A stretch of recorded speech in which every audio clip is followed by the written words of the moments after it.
And you could be listening on here now thinking, well, I do develop my people. I put them on training workshops, and also I get training companies to come in and do some training for us. But then nothing happens, Mel. So I'm trying to develop them and nothing changes. We have a temporary spike in performance. So I see someone change, and then a couple of months down the line, it's back to square one again. Yep, absolutely.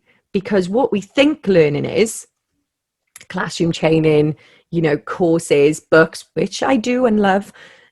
It's not just that. It's the follow-up. It's actually coming back and saying, hey, did you give it a go? How did it go? Did it improve? And also, if you send somebody on a course to learn something that you don't know, how are you going to coach them or help them to follow that up?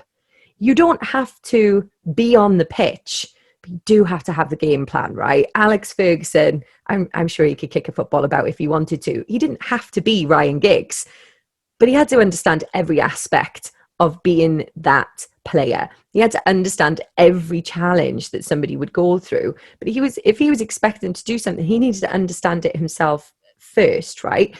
To be the generalist, not the expert. That person will eventually be the expert, but to understand it. Or do you have somebody else that understands it in the organization so that you can help them to guide or be a mentor for the person that you just put on the training course?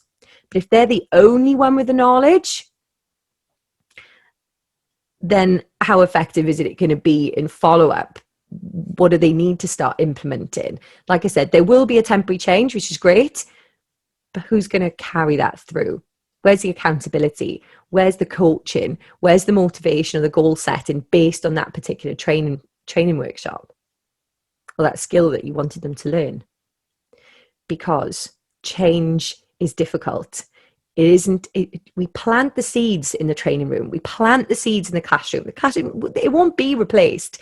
That is what we do. We inspire, we motivate, we plant the seeds.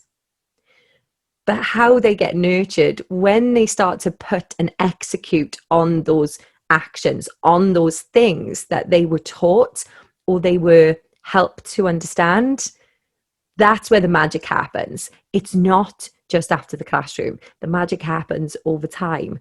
But if there's no one reminding them of that, then nothing's going to change.